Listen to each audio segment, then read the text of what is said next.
Soy el doctor Santiago Villavicencio, jefe del Departamento de Procuración y Trasplante del Hospital Padilla de Tucumán.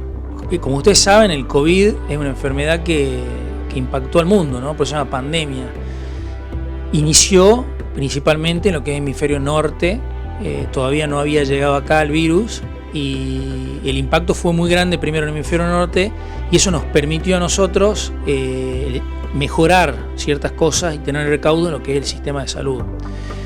En el hemisferio norte se suspendieron muchos trasplantes, se desplomó la donación y siendo países como España, que es el mejor país en lo que representa la donación, teniendo valores muy altos, cercanos a 50 donantes por millón de habitantes, se desplomó 22 puntos más o menos la donación, hablando siempre del año 2020. Argentina, siendo un país con muchas dificultades y con unos valores de donación buenos, pero muy inferiores a lo que es el mejor país del mundo, que es España, también disminuyó prácticamente a la mitad sus donantes, un 50%. Padilla, esa es la nacional. Padilla estuvo un poquito por abajo, o sea, mejor, cerca de un 46, un 47% de caída en la donación. ¿Por qué se produce esto? Bueno, porque el recurso humano se enfermó, porque el recurso humano se destinó a cubrir tareas relacionadas a COVID, porque las áreas muchas veces fueron destinadas puramente y exclusivas a lo que es COVID, porque la gente tiene que saber que si una persona fallece en condiciones de ser donante, pero tiene COVID, no puede ser donante, porque uno puede transmitir la enfermedad, ese donante la puede transmitir al receptor. Entonces, eso impidió en gran medida muchos circuitos que se producen para la donación. Y antes, cuando inició la pandemia, si ustedes se acuerdan, hubo mucha restricción, ¿no? Mucha cuarentena estricta, y eso disminuyó notoriamente lo que son los accidentes en vía pública, que representan el 50%, el trauma, el 50% de los donantes del Hospital Padilla. Yo soy la doctora Daisy Cortés, trabajo acá en la unidad de trasplante renal del Padilla desde el año 2012 que estamos funcionando. Y bueno, hacemos acá evaluación pre-trasplante, los trasplantes y todos los controles del post-trasplante también. Nosotros en los controles post-trasplante tenemos 150 pacientes en control. En lo que es evaluación pre-trasplante tenemos indicados muchos pacientes, pero bueno, estamos dando aproximadamente 20 turnos por semana por lo que es la pandemia, ¿sí? Estamos un poco limitados con los turnos para tratar de respetar todos los protocolos. Por suerte hemos podido seguir trabajando, ¿sí? Con mucho trabajo porque tenemos que cubrir todas las áreas entre nosotros.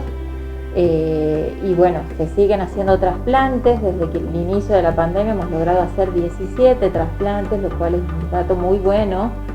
Y hemos podido además seguir inscribiendo pacientes en lista de espera porque todo el personal de salud fue redistribuido en distintos cargos, pero hemos podido seguir haciendo los estudios complementarios para ingresarlos a la lista de espera, que es lo más importante. Los pacientes que están en diálisis o próximos a ingresar a diálisis, se le indica evaluación para trasplante y son derivados para acá. Para poder llegar al trasplante se estudia al paciente en su totalidad para tratar de solucionar todos los problemas que van surgiendo y poder inscribirlos a lista de espera. Una vez en lista de espera, hay dos tipos de trasplante, el de donante cadavérico y el de donante vivo. Según eso, se siguen distintos protocolos para llegar al trasplante. Si hablamos del trasplante renal, que uno indica un trasplante renal cuando hay una falla terminal, o sea, los riñones no funcionan más. O sea, una falla terminal, no hay forma de recuperar esos órganos que son los riñones.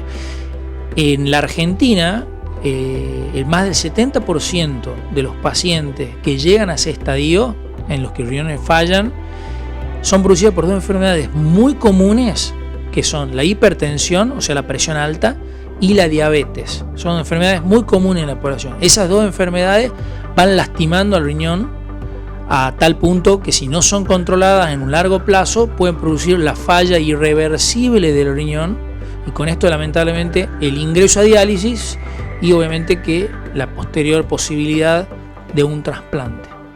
El trasplante usted tiene que saber que no es la cura de la enfermedad.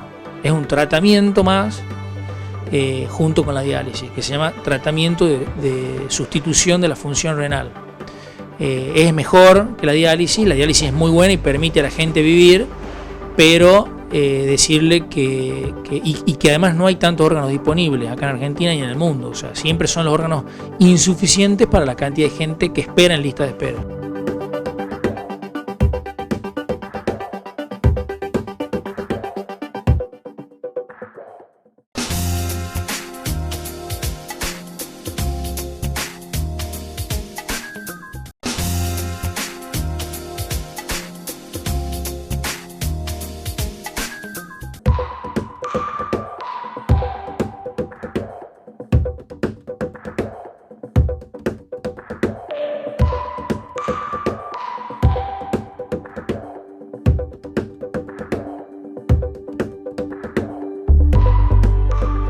Yo soy la doctora Moira Zunino, soy hepatóloga del Hospital Padilla, del sector de trasplante. Los pacientes con cualquier tipo de enfermedad hepática, estamos siguiendo pacientes con todo tipo de enfermedades hepáticas, sobre todo pacientes que pueden llegar a ser candidatos para trasplante, que son en general ya vienen derivados por algún clínico o médicos gastroenterólogos o mismo de otras especialidades también.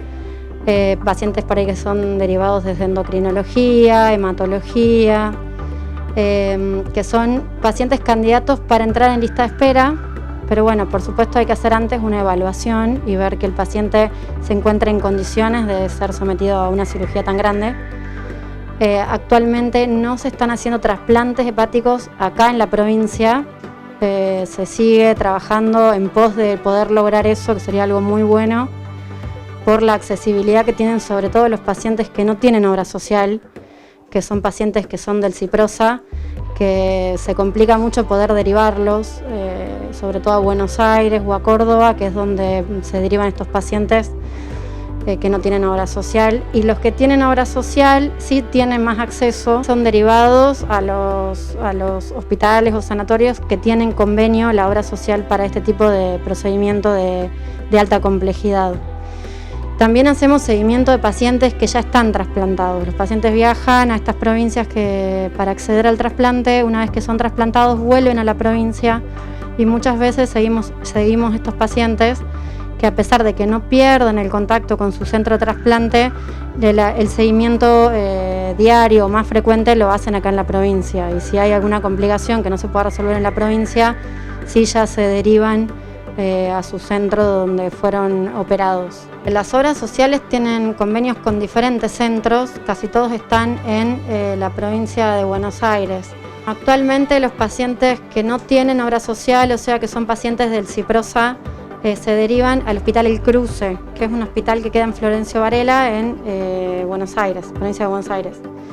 Los pacientes que tienen, por ejemplo, subsidio salud de Tucumán, son derivados actualmente al Hospital Austral, que es donde tienen el convenio, y bueno, depende después el tipo de obra social que tiene el paciente de diferentes centros.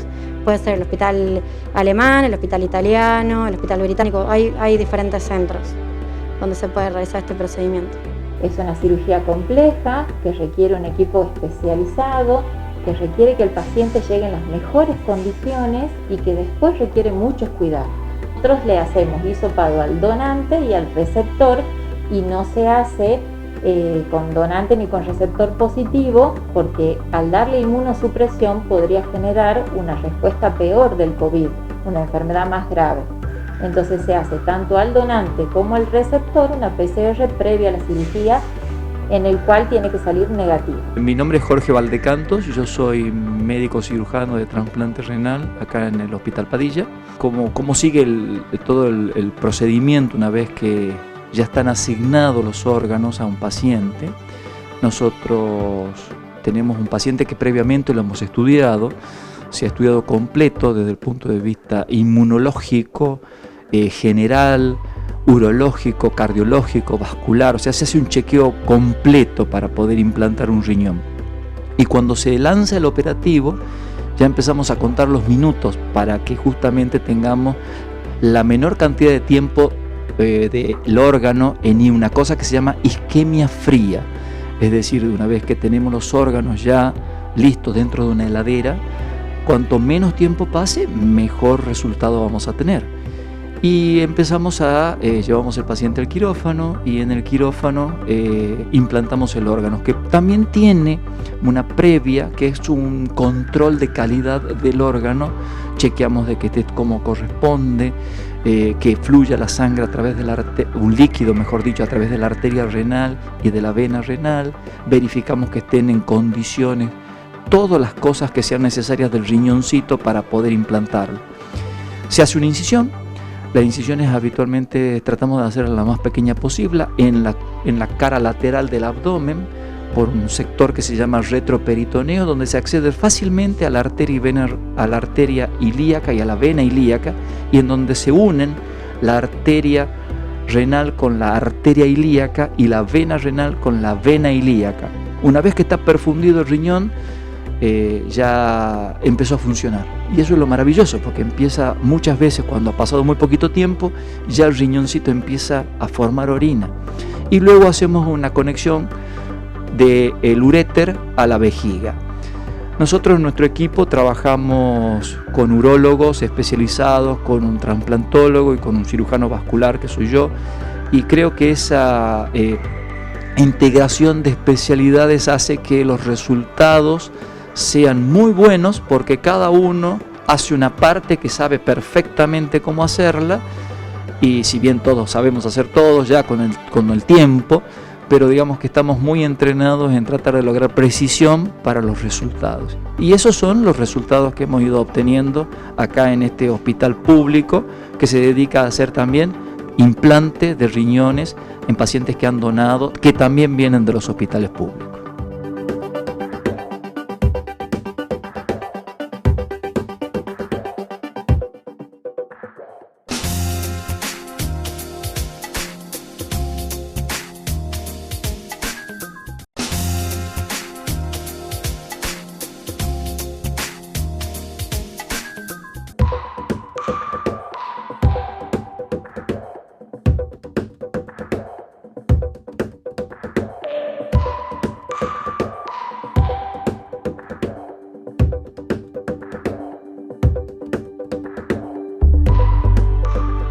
Los pacientes en el post-trasplante requieren cuidarse tanto con dieta como con actividad física. Los controles clínicos periódicos que se hacen acá, con evaluaciones mensuales habitualmente, y se van haciendo estudios tanto de imágenes como de laboratorio para ver cómo continúa la salud del paciente.